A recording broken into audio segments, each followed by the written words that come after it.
Pero meditaba acerca de algo que dijo la hermana de Ruby. Dijo, nosotros no podemos llorar como los que no tienen esperanza.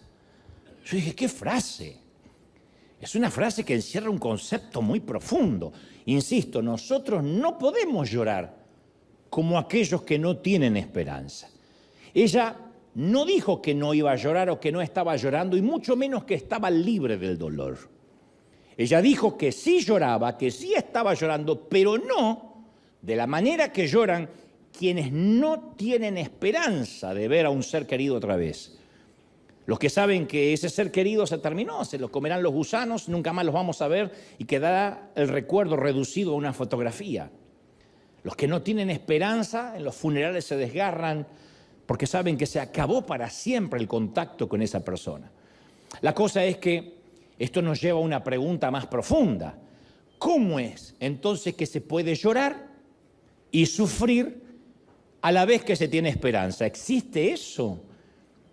¿Puede haber una combinación de llorar, sufrir y también tener esperanza? Aparentemente, por lo que dijo la hermana de Ruby, sí. Y presuntamente por aquellos que hemos perdido seres queridos y los hemos despedido, se ve que sí. Se puede llorar, transitar el duelo y sin embargo, no obstante, tener esperanza. Y yo sé que aquí y allí en casa hay mucha gente que tiene demasiadas preguntas sin respuesta, ni hablar de los familiares de los dominicanos de esta tragedia. Y quizás otras personas no perdieron, quizás tú no perdiste a un ser querido en una tragedia inesperada, pero estoy convencido que en más de una ocasión te preguntaste, ¿dónde estaba Dios cuando me estaban abusando? O cuando me maltrataban. ¿Le importaba a Dios? Y si le importaba a Dios, ¿por qué no hizo algo para impedirlo, para resolverlo, para vengarme? Otros se preguntan, ¿por qué no podemos tener un bebé? Habiendo tantos embarazos indeseados dando vuelta, tantos padres que pululan por ahí, que abandonan niños, ¿por qué nosotros no podemos tener un bebé? Otros se preguntan, ¿qué le pasó a nuestro matrimonio? Nos amábamos tanto en un momento, pero ahora todo lo que tengo en la mano son pedazos rotos. Otros dicen, ¿por qué mi hijo nació con una discapacidad? ¿Por qué el médico me dijo que esto ocurre 1 en 1.000.000 y justo me vino a tocar a mí? O algo que parece más trivial, pero no deja de ser doloroso. ¿Por qué todas mis amigas a esta altura ya están casadas y yo sigo aún sola? ¿Por qué regresó la metástasis, el cáncer? ¿Por qué mis hijos abandonaron la fe? No son, como dije hace unos domingos atrás, las preguntas de gente incrédula, sino de cristianos que a veces luchamos con esa extraña mezcla entre dolor y esperanza, como dijo la hermana de Ruby. La mezcla entre dolor y esperanza. Nos duele, tenemos esperanza, pero duele mucho. Intentamos creer, pero nos cuesta mucho trabajo reconciliar la esperanza con lo que estamos sintiendo dentro nuestro, que a veces sentimos de que ese túnel no se va a terminar más. O sea, no hemos perdido la esperanza que Dios saque algo bueno de lo que nos está pasando, pero a veces, y en esto vamos a coincidir, parece que el sufrimiento grita mientras que la esperanza apenas susurra. Parece que el sufrimiento tiene unos decibeles altísimos y la esperanza es un silbido. Entonces, si estamos en medio de una crisis, es posible que podamos identificarnos con uno de los profetas menores más difíciles de recordarnos, no es de los más predicados, se llama Habacuc, que lo primero que se me vino a la mente fueron las palabras de Habacuc, ciertas palabras de este profeta cuando veía en el funeral de Ruby, insisto, a los cristianos, a sus familiares esperanzados en que algún día lo iban a volver a ver. Le decían, hasta luego, viviste una buena vida, no es lo que quisiéramos, te echaremos de menos, pero había dolor y esperanza, esa mezcla rara, insisto, que a veces tenemos.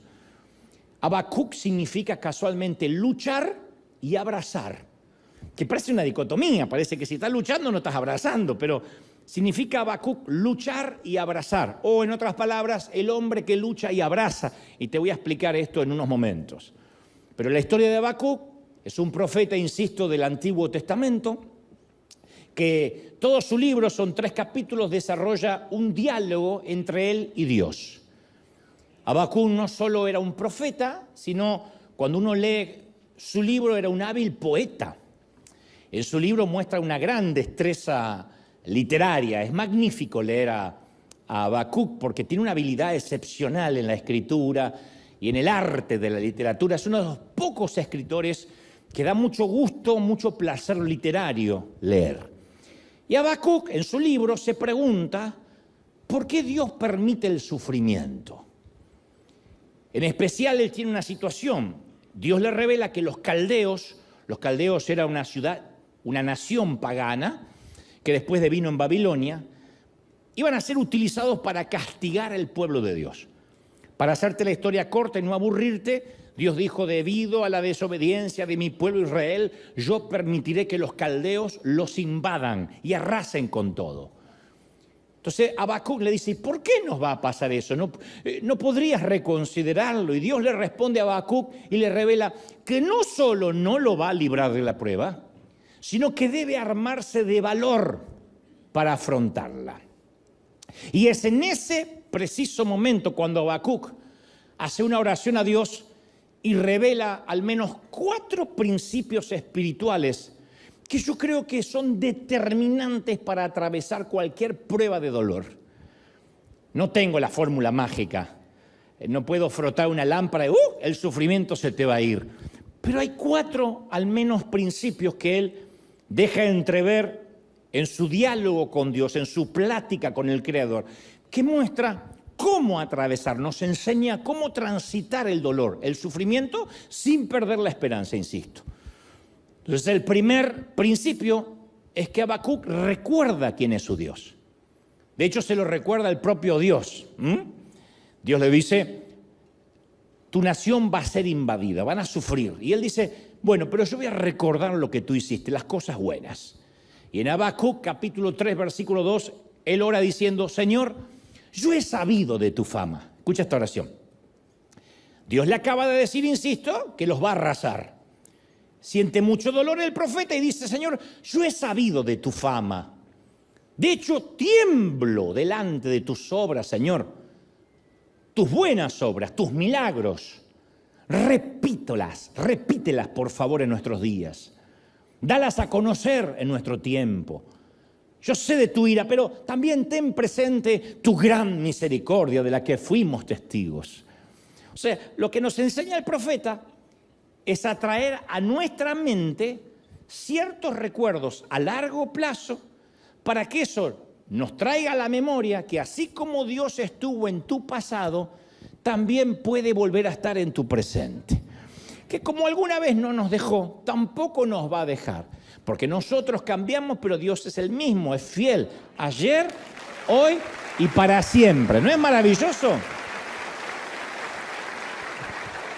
Lo primero que hace Habacuc, en vez de empezar a quejarse y decir, pero ¿cómo puede ser que nos va a permitir tal cosa? Dice, Señor, yo sé que tú siempre has sido misericordioso.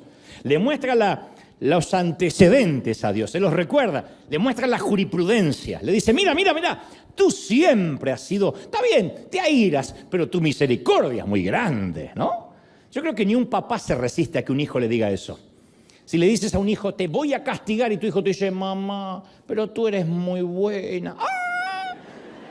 Se te derrite la espina dorsal, ¿o no?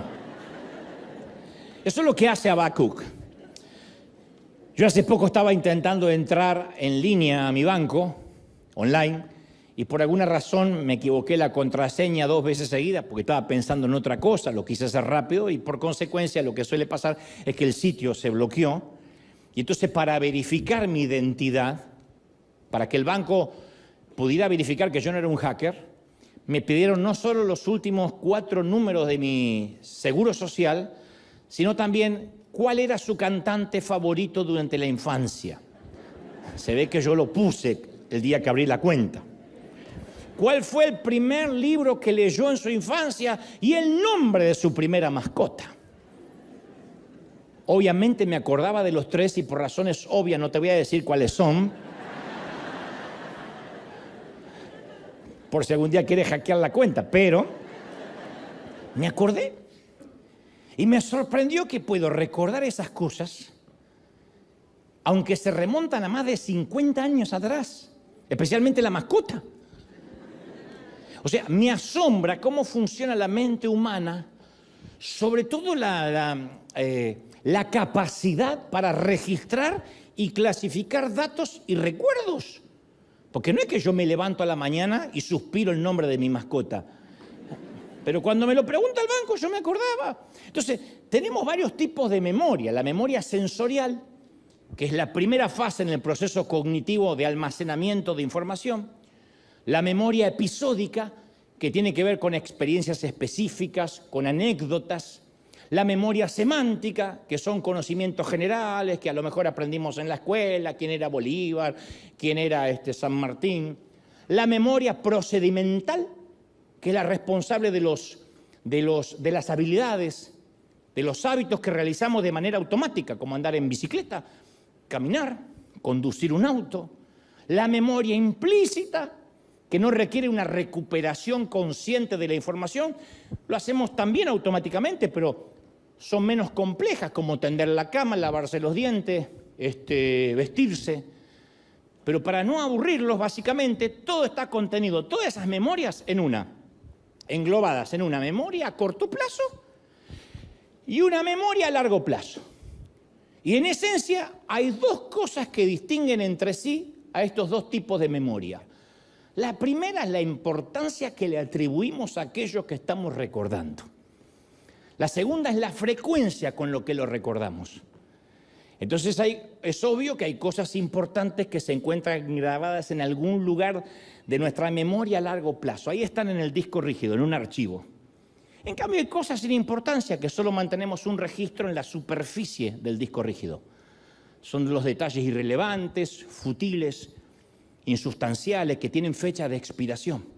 Si vamos a un lugar, ¿se acuerdan cuando no había GPS o GPS, que uno tenía que recordar una dirección y después uno la llevaba a la basura porque eso ocupaba el lugar? Es por eso que para que algo se grabe en nuestra memoria a largo plazo, por encima de nuestra rutina diaria, tiene que ser algo extraordinario, conectado a la manera en cómo nos sentimos en ese momento. Por eso quizás recuerdes qué vestido llevabas puesto el día de tu graduación, pero no recuerdas el color de calzón que tienes ahora mismo.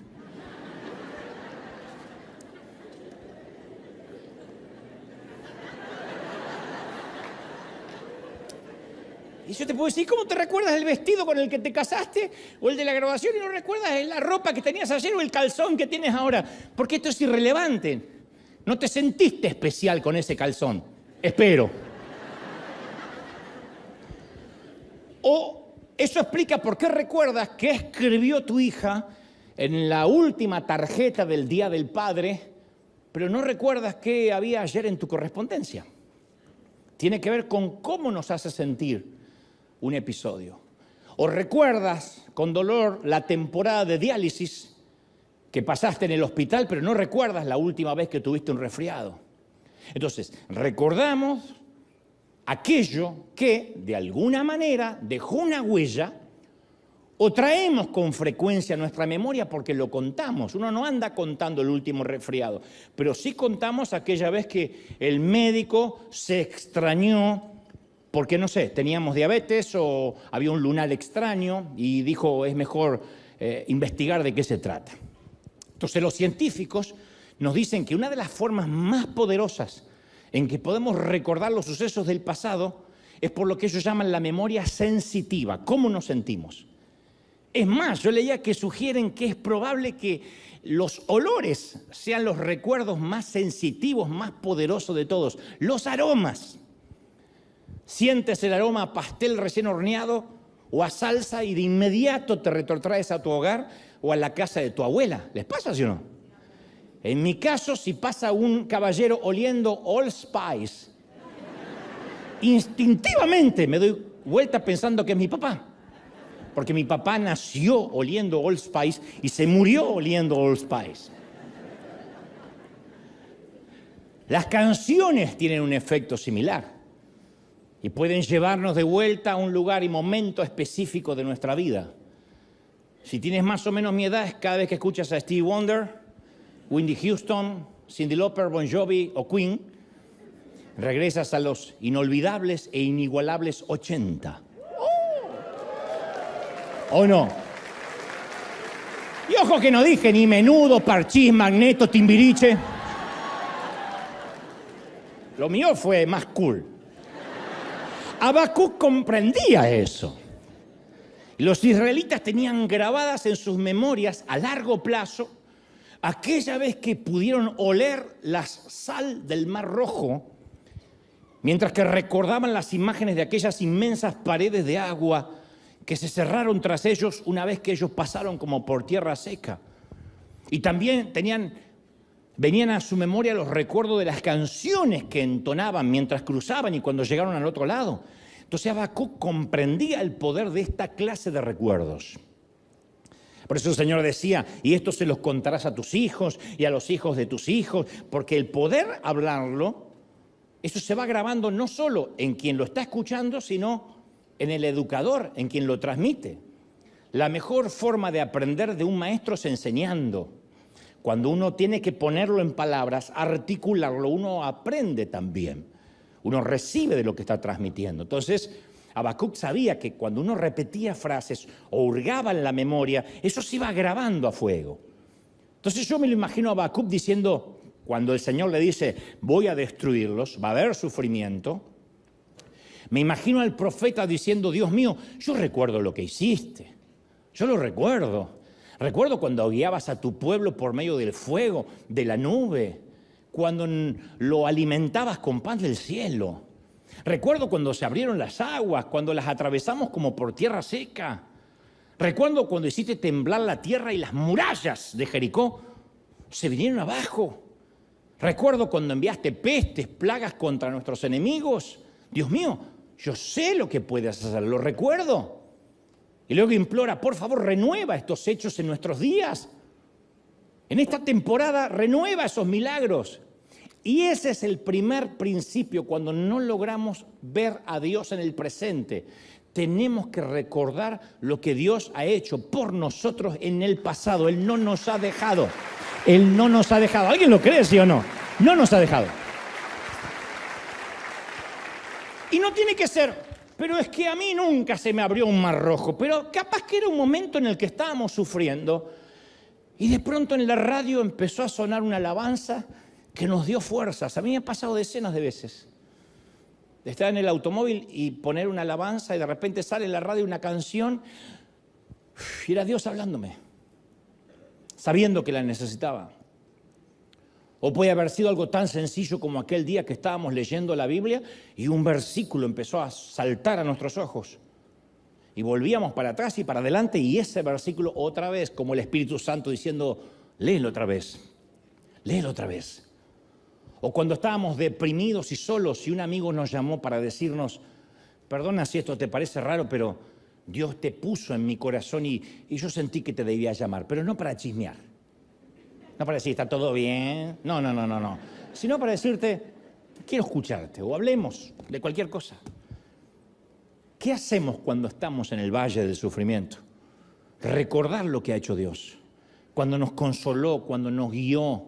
No hay nadie aquí que diga, a mí nadie, jamás, nunca Dios me respondió una oración. Estoy seguro que te respondió las oraciones. Y cuando no lo hizo, con el tiempo nos dimos cuenta por qué Dios dijo no y hoy estamos agradecidos por ese no. Pero Dios responde. Y entonces creemos que si Él lo ha hecho antes, lo va a volver a hacer. Primer gran principio. Si lo hizo, Él no cambia. Tú dices, sí, pero yo le fallé, yo soy infiel. Sí, pero Dios es fiel, Él no cambia. ¿Estamos de acuerdo? El segundo principio de Habacuc es que aceptó lo que pasaba. Primero recordó quién era Dios, y después aceptó. Porque a veces incluso cuando recordamos todo lo que Dios ha hecho en nuestro pasado, las circunstancias actuales no cambian. Y hay ocasiones en que tenemos que aceptar que hay situaciones que no tenemos el control. Eso es lo determinante, esa es la condición para la ansiedad, no tener el control. ¿Y qué hay que hacer cuando uno no tiene el control de algo? Y seguir adelante. Ahora, aceptar no implica negar la realidad de lo que estamos pasando, y menos negar lo que estamos sintiendo, porque el dolor sigue estando. Yo te puedo decir, vamos a orar para que se te vaya el dolor de tu ser querido que se murió o de estas situaciones. Y tú vas a decir, bueno, yo recibo la oración, pero el dolor sigue estando. Y eso no es ni falta de fe, ni tuya ni mía, ni que la oración falló. Estamos hechos, somos tripartito, cuerpo, alma y espíritu, y el alma se duele. Entonces el dolor no se puede negar. Entonces insisto con este principio, aceptar las cosas no es negar las cosas. Cuando aceptamos lo que Dios está permitiendo, no significa que reprimimos los sentimientos y repetimos versículos bíblicos de memoria como si fuera magia. Todo lo puedo Cristo que me fortalece, todo lo puedo Cristo, no va a pasar nada, el dolor va a estar. Eso es querer drogarse con la Biblia, ¿no? Y la Biblia no es un barbitúrico, ni la Biblia es Advil, o sea, ni siquiera es morfina. Entonces no fingimos que todo está bien y declaramos victoria cuando vemos con claridad de que no hay victoria todavía. Yo digo siempre, está bien no estar bien. Y yo he conocido a lo largo de mi peregrinar cristiano a cristianos, valga la redundancia, que tratan de actuar como que eso no está pasando. Y creen que eso es actuar en fe. No está pasando, no está pasando, no está pasando. Sí está pasando. Eso no es actuar en fe, eso es no ver la realidad. Son los cristianos avestruces. El avestruz pone la cabeza en la arena y cree que nadie lo está viendo, y el bruto tiene todo el cuerpo afuera y tiene la cabeza adentro. Está lleno de cristianos avestruces. El médico le dice, oiga, su salud no está tan buena, necesita hacer cambios urgentes en sus hábitos, en su dieta. Y hay cristianos avestruces que no lo escuchan, proclaman en fe que están sanos. ¿Qué sabe este médico inconverso en el nombre de Jesús? Y se muere de un infarto después porque en vez de enfrentarse a la verdad y aceptarla, todo lo que hacen es esconder la cabeza en la arena. Tienen a un hijo en rebeldía y en lugar de hablar con él y confrontar el problema, dicen, no, yo confío que mi hogar es de Dios y yo los eduqué bien y todos los días yo reclamo y el diablo no se va a meter con mis hijos. Bueno, esconden la cabeza en la arena, esperan que las cosas se resuelvan solos. Si alguien no habla con ese muchacho, necesariamente si alguien no lo confronta y le dice cómo son las cosas en este techo mientras que él no pague renta, las cosas no van a cambiar. Otros se meten en una deuda más grande que la que puede pagar su presupuesto, pero compran la casa y el auto por fe. Sí, lo habré visto. Y ese auto lo compré por fe, le impuse las manos y lo compré. Y meten la cabeza en la arena. Son los cristianos enamorados de quien les gustaría ser, pero que no son. Ellos les gustaría ser ese que le alcance para comprarle el auto. Le gustaría ser esa mamá que tiene un hijo que ama, que sirve al Señor. Le gustaría ser esa persona que no necesita hacer cambios en su dieta para que se destapen las arterias. Pero si no hace cambios, no va a ser esa persona que sueña ser. Están enamorados de una imagen. Están enamorados de una foto, no de la realidad. Otros dicen, Dios me dijo que voy a ser pastor, y no miden los riesgos. No se fijan si están capacitados, no calculan el costo, ni se cuestionan si es el tiempo correcto de Dios, porque hay palabras de Dios que no son para este tiempo, es para otra temporada. Pero hay gente que no quiere ver la realidad. Y Habacuc se negó a meter la cabeza dentro de la arena. Él dijo, yo no soy un avestruz. Cuando Dios le dijo que se iba a valer de los caldeos para destruir Israel, él dijo, al oírlo, escucha, al oírlo se estremecieron mis entrañas. Él lo expone así. A su voz temblaron mis labios. La carcoma me caló en los huesos y se me aflojaron las piernas. Así describió Habacuc lo que sintió cuando Dios le dijo, va a venir sufrimiento. Como que tuvo una respuesta instintiva. Yo no sé si conoces esa sensación. Sí, la conoces. La pregunta es retórica. Esa sensación que se apodera de tus entrañas cuando sucede algo malo que está fuera de tu control. Literalmente es cuando el cuerpo se nos afloja, que decimos se nos aflojó el cuerpo, eso pasa. Cuando el cuerpo trata de absorber lo que nos está pasando y empezamos lo que se llama a somatizar. Somatizar es la manifestación física de los problemas psicológicos o emocionales. En palabras simples, lo que nos pasa por dentro se refleja en el cuerpo. Entonces, cuando estamos bajo estrés o estamos ante algo que no podemos manejar, el cuerpo desplaza la sangre hacia los músculos y órganos esenciales para sobrevivir, para la supervivencia. La sangre se va al corazón y al cerebro para prepararnos para una respuesta, es luchar o huir. Entonces lo que hace la sangre es ir al cerebro y al corazón para prepararnos, para luchar o huir. Si se nos pone un león delante, eso es lo que pasa, luchar o huir. Viene la suegra a casa, luchar o huir. Eso se llama vasoconstricción. La vasoconstricción significa que la sangre ahora cree que no es tan necesaria en otras partes del cuerpo y se enfoca en lo urgente para ayudarnos a mantenernos con vida. Por eso es que se nos aflojan los músculos y las piernas cuando estamos ante una mala noticia o ante el estrés, cuando estamos bajo tensión. Otro de los sistemas que recibe menos flujo sanguíneo es la piel y por eso empalidecemos. Y te dicen, quedaste blanco como un papel. Eso es literal. De allí que se acuñó la frase, se me heló la sangre. La sangre no se congela, tiene una temperatura correcta, pero es un aforismo para definir que de pronto la sangre se va de donde nos tiene acostumbrados porque se dirige a salvarnos la vida. Lo mismo sucede en los intestinos, se restringe el flujo sanguíneo porque el cerebro interpreta que si estamos bajo estrés, el ayudar a descomponer alimentos, a absorberlos, ahora no es tan vital. Y por eso ante una mala noticia sentimos un nudo en el estómago, se nos pone dura la panza. Por eso algunos están estreñidos de vientre porque están preocupados. El día que te despreocupes, ¡ja! Un pollo vas a hacer.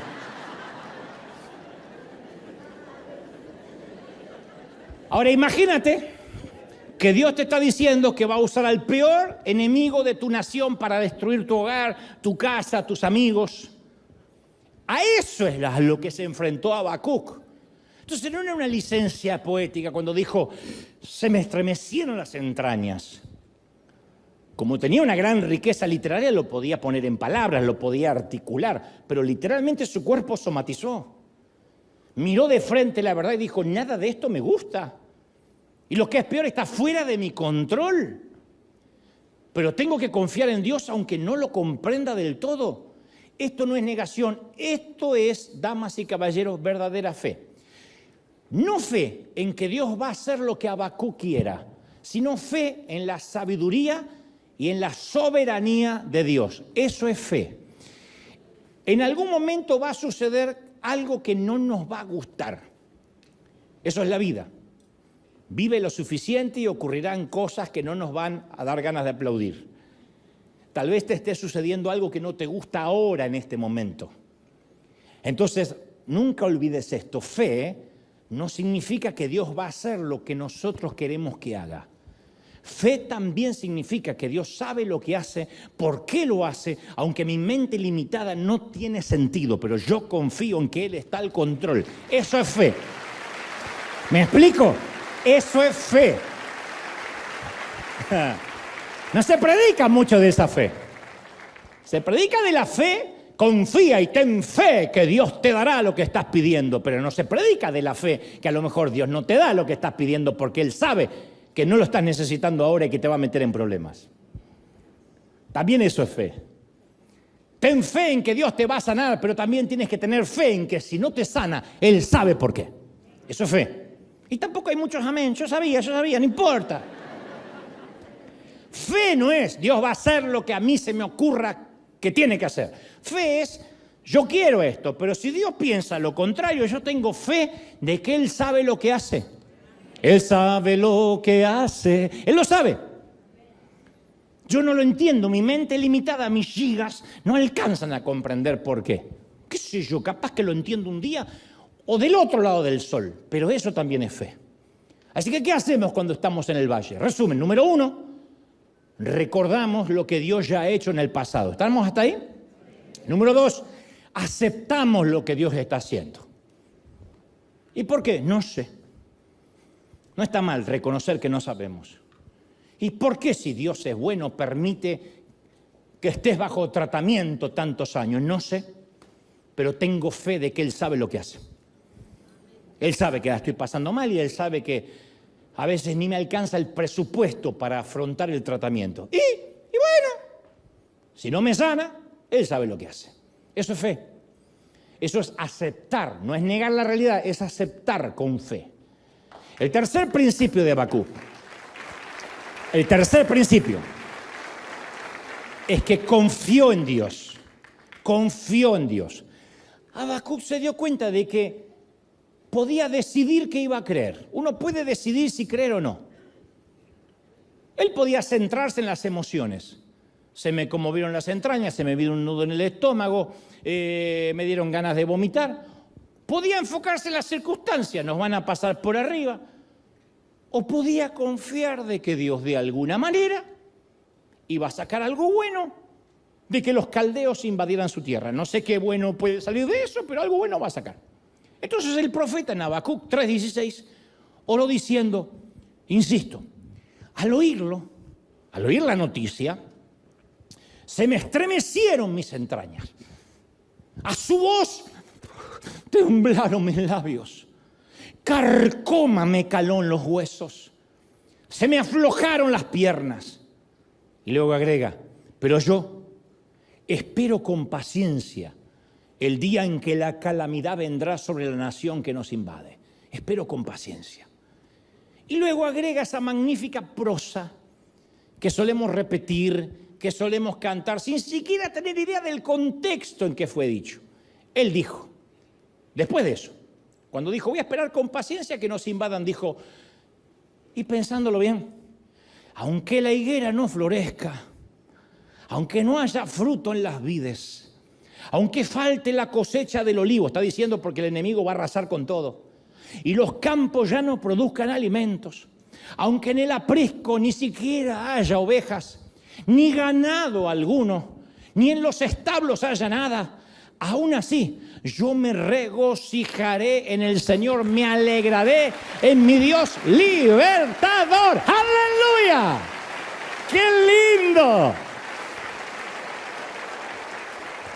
Y noten que dice, mi Dios, mi libertador. Todo lo anterior dice que Dios nos lo está libertando.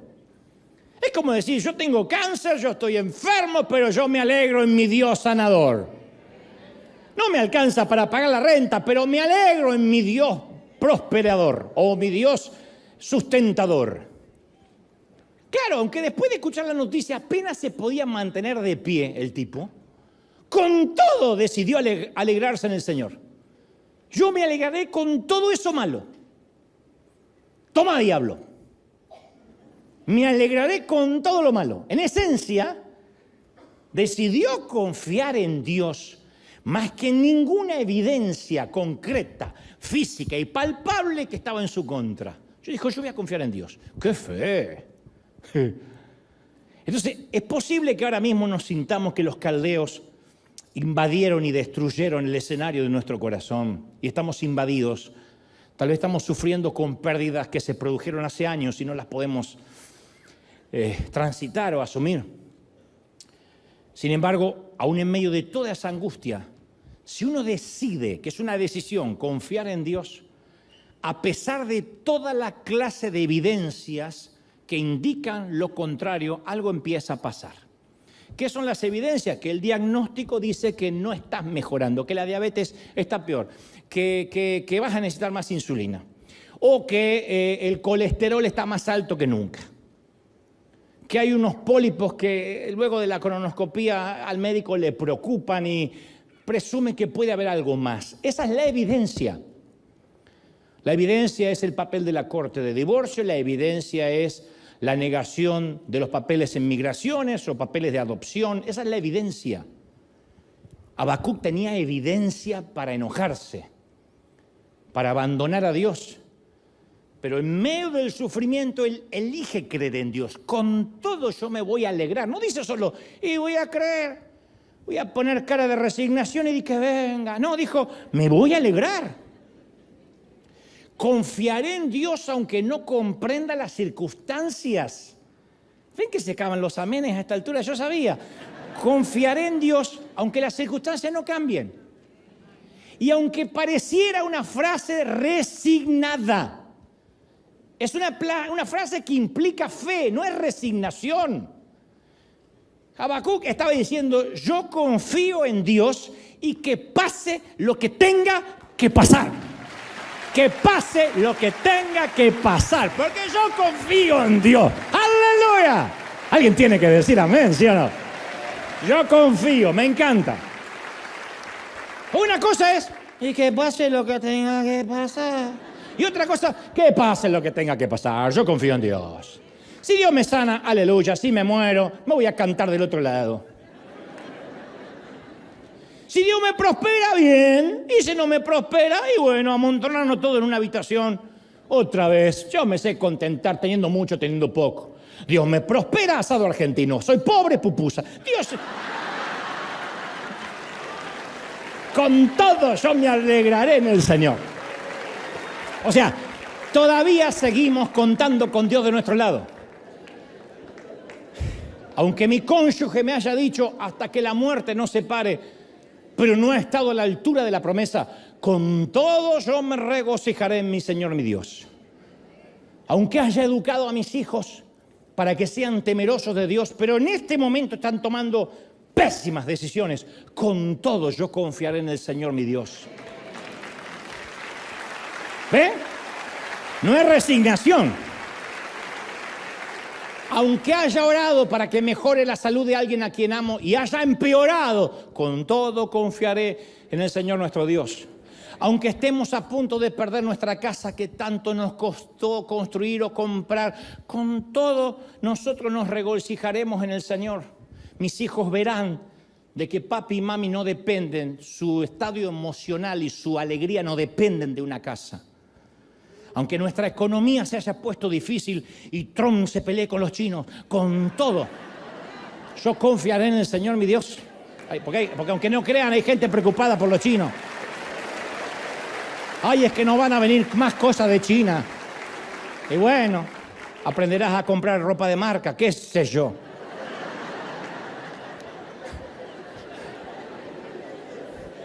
Made in China. Made in China. No, este es italiano, ensamblado en China. Aunque no me guste, aunque no lo comprenda, aunque yo sé que él podría y debería ayudarme, pero no lo está haciendo, con todo yo confiaré en mi Señor. Que pase lo que tenga que pasar. ¡Qué frase! Que pase lo que tenga que pasar, pero no resignado, optimista. Que pase lo que tenga que pasar. Con todo yo confiaré en el Señor, mi Dios. Así que, ¿qué hacemos cuando estamos en el valle? Número 1, recordamos lo que Dios ha hecho. Número 2, aceptamos lo que Dios está haciendo. Número 3, confiamos en Dios. Que pase lo que tenga que pasar. El cuarto principio de Habacuc es que tuvo esperanza. Aquella maravillosa palabra que pronunció la hermana de este querido cantante merenguero esta semana. Su oración termina así en Habacuc 3:19. El Señor omnipotente es mi fuerza. Da a mis pies la ligereza de una gacela y me hace caminar por las alturas. En otras palabras, él dice al Señor, no solo me voy a regocijar aunque las cosas se pongan feas, sino que voy a caminar por encima de las circunstancias. Aunque a veces nos sentimos como un insecto, aplastado bajo el peso de las evidencias, como las que tenía Habacuc, evidencias, él se compara con una gacela, un animal brioso, a punto de subir las alturas. Él sabe que desde el valle de la depresión puede alcanzar la montaña. Yo te dije casi al inicio de este mensaje que Habacuc casualmente significa luchar y abrazar. Y si alguna vez viste boxeo, vas a notar que en el medio de la pelea los púgiles se abrazan para bloquearse hasta que el árbitro los separa y les demanda que sigan peleando. Los boxeadores a priori se abrazan para ralentizar o desacelerar la acción y evitar ser golpeados en una esquina del ring. En la esquina roja, en la azul o en cualquiera de las otras, pero evitan ser golpeados y se abrazan. Mientras dure el abrazo, los boxeadores gastan menos energía, descansan brevemente, esos segundos le dan un segundo aliento para seguir peleando. En el argot del boxeo se le llama clinch. Y Habacuc, sin ser boxeador, luchaba y abrazaba Porque al principio luchaba y después se abrazaba a la esperanza. Como la mayoría de nosotros hemos hecho gran parte de la vida sin darnos cuenta. A veces no notamos la diferencia de cuando luchamos y cuando abrazamos. Te habrá pasado que de pequeño te lastimaste, te quebraste algún hueso y la orden fue del médico, de mamá, de papá: quédate quieto porque así no te puedo curar. ¡Quieto! Cuando yo me corté los dedos de la mano derecha de la carpintería de mi padre, el dueño de la fábrica me llevó de urgencia al hospital, de modo que mis padres tardaron en llegar. Así que recuerdo que una enfermera se compadeció de un pequeño de 15 con los dedos amputados, y mientras un doctor me cosía los tendones, ella me abrazaba fuerte y me decía: quédate quieto, que esto va a pasar. Y yo luchaba y me decía: quédate quieto. Era una suerte de abrazo y también de tenerme bloqueado, maniatado. Y así como la enfermera tenía que mantenerme inmóvil para que yo pudiera ser intervenido, a veces Dios tiene que sujetarnos de un modo que parece hostil, limitante. Decimos: ¿por qué tengo que estar en una cama una semana o un mes o más? ¿Por qué tengo que estar confinado a unas muletas o confinado a un medicamento o lo que sea? Entonces nuestra vida varía entre luchar y abrazar, entre algo que nos duele y aún así tener esperanza. Ambas cosas al mismo tiempo. En Proverbios 13:12 se nos dice: la esperanza frustrada aflige el corazón. El deseo cumplido es un árbol de vida. Y también leemos en Proverbios 29:18: donde no hay visión, donde no hay propósito, el pueblo se desenfrena o se extravía. Entonces el poder de la esperanza tiene algo que nos reaviva y nos capacita para perseverar, la esperanza. Una mamá puede pasar un embarazo muy difícil, 9 meses, algunas la tienen que pasar en cama, en el peor de los casos, pero la esperanza de un bebé las mantiene en el propósito. Es asombroso lo que podemos soportar cuando hay una razón, cuando hay una esperanza, un propósito. Nadie ilustró mejor esto que Jesús, nadie. Porque cuando se arrodilló en el huerto de Getsemaní, él sabía lo que tenía que soportar. De pronto el Espíritu Santo le mostró los golpes, los azotes, las burlas, la tortura, la humillación. Sin embargo, Jesús siguió adelante. Ergo, el escritor a los Hebreos 12:2 dice: por el gozo que le esperaba, soportó la cruz, menospreciando la vergüenza que ella significaba. Y ahora está sentado a la diestra del trono de Dios. Así pues, consideren a aquel que perseveró frente a toda oposición por parte de los pecadores, para que no se cansen ni pierdan el ánimo ni la esperanza. Entonces, ¿qué necesitó Jesús? Un propósito, una buena razón para permanecer ahí. Nosotros fuimos la razón por la cual Él soportó. Tú y yo éramos el gozo que Él esperaba, la esperanza. Sin esperanza es difícil atravesar el valle. Entonces, desde que nos levantamos de la cama tenemos una clase de esperanza, porque alguien está diciendo: es que a mí me cuesta tener esperanza. La esperanza la tenemos todos los días. No sé, tal vez te levantaste pensando en un rico macchiato o un cappuccino que ibas a degustar en River Café. O tal vez tu esperanza ahora mismo es pensar en la hamburguesa cuádruple, la señora vaca hecha hamburguesa que te vas a comer ahora en el almuerzo. O asistir a esa fiesta el próximo fin de semana. O irte de vacaciones a la playa el próximo verano. O ver la expresión en el rostro de tu suegra cuando le digas que en tu nueva casa no hay habitación extra, tampoco hay sillones donde dormir, ni hay lugar para colchones inflables, y te conseguiste una casa redonda para que jamás diga: me quedo en cualquier rinconcito.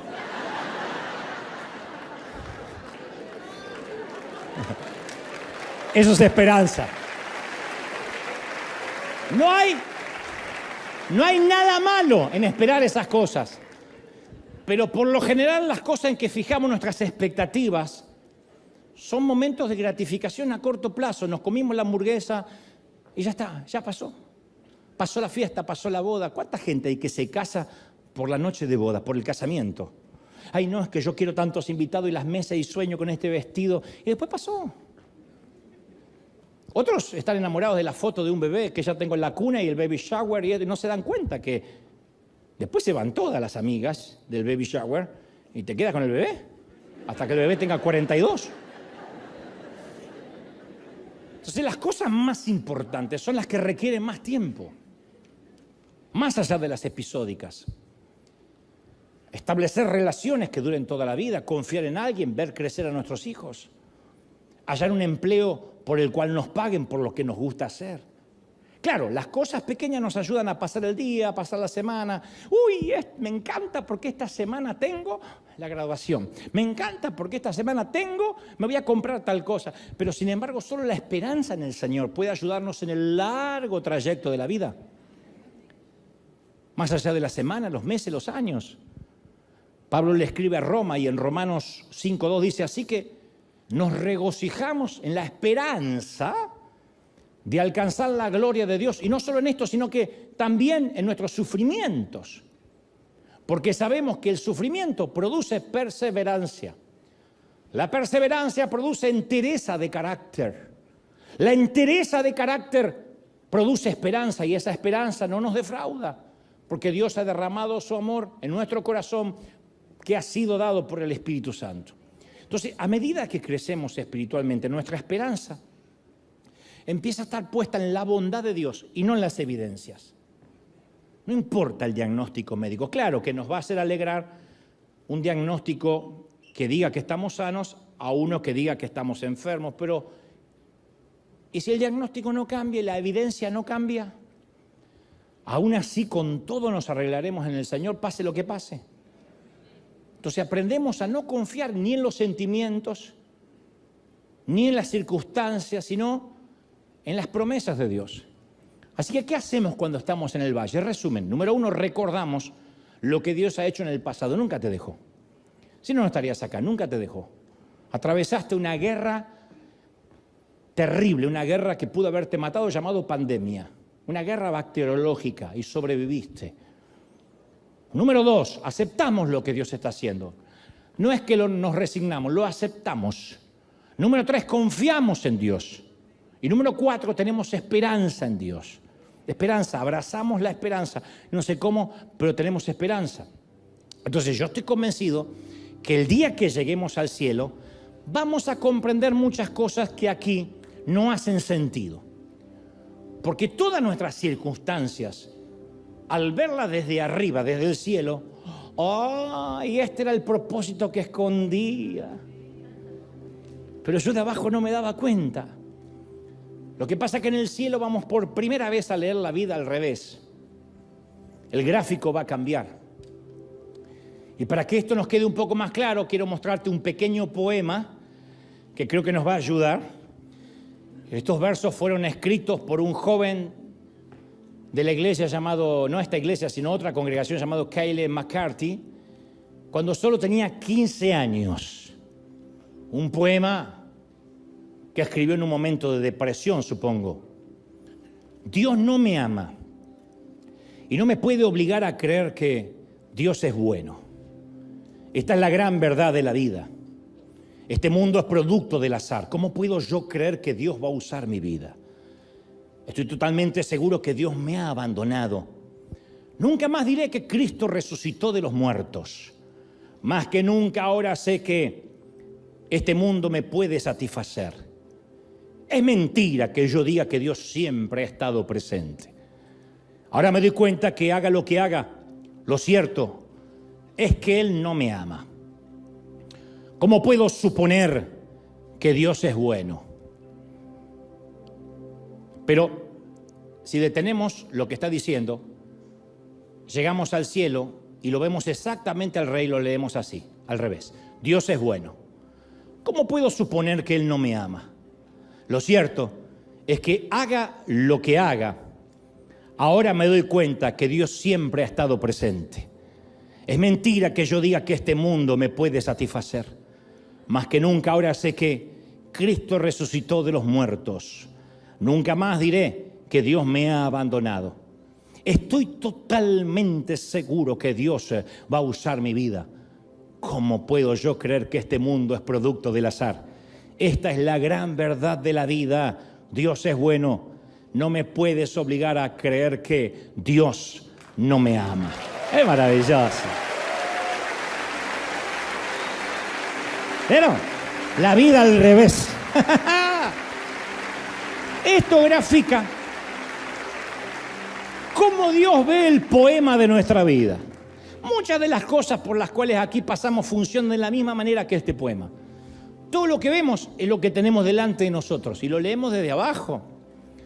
No podemos explicar por qué Dios permite tanto sufrimiento, tanta injusticia. Ahora bien, con tiempo, con paciencia, con enfoque, con propósito, uno comienza a leer la vida al revés y nos damos cuenta que Dios ha sacado algo maravilloso de entre las cenizas de nuestra pérdida, de nuestra angustia, de nuestra aflicción. Y entonces un buen día nos damos cuenta que somos como Habacuc, que estamos hechos de esa fe que lucha y que abraza. Luchamos y abrazamos a la vez que seguimos confiando en el Señor. A veces dudamos, pero volvemos a abrazar. Peleamos con Dios, lo cuestionamos, pero siempre terminamos abrazados a Él, siempre. Yo ignoro la situación por la que ahora estás atravesando, ni de aquello que acabas de sobrevivir. Pero ninguno de nosotros sabe a qué nos enfrentaremos mañana, nadie. Sin embargo, hay algo que sí sé. Nuestro Dios, créelo, sí es un Dios bueno. Y cuando ocurren cosas difíciles, lo más que podemos hacer es intentar creer. Ya eso es suficiente, intentar creer, decidir creer. No dejes de intentar creer. Permitamos que esa chispa de esperanza crezca, confiando en que Dios está ahí, en medio de la oscuridad, en medio del hospital, en medio del cementerio. Y al igual que Habacuc, hagamos nuestras preguntas, permanezcamos preparados para escuchar la respuesta de Dios, aunque eso haga que se nos hiele la sangre y que se nos aflojen las piernas. Yo no tengo todas las respuestas a tus preguntas, sería torpe decir que sí. Pero después de amar a Dios y servir a Cristo por más de 50 años, esto es lo que te puedo decir. He caminado con Jesús suficientes ayeres como para confiarle todos mis mañanas. Por simple que esto te parezca, espero con toda sinceridad que puedas sentir esta misma seguridad y oro para que así sea. Si no es ahora mismo, que sea pronto. ¿Quieres saber que Él está contigo, que Él se preocupa por ti, cualquiera sea la situación que estés pasando? Entonces, duda todo lo que quieras, siempre que nunca dejes de creer. Duda, pero cree. Lucha y abraza. No, al menos no dejes de intentar creer. Puedes tener esperanza en medio de las tinieblas. Y con el tiempo te vas a dar cuenta, creerás y abrazarás la realidad de que, aunque la vida se ponga difícil allá afuera, Dios es bueno. Entonces vas a ser parte de esta gran familia indestructible, de este grupo de gente rara que puede sobrevivir hasta de la muerte y que no le teme nada ni a nadie. Hablo de los que van por la vida diciendo, yo confío en Dios, así que pase lo que tenga que pasar. Que pase lo que tenga que pasar.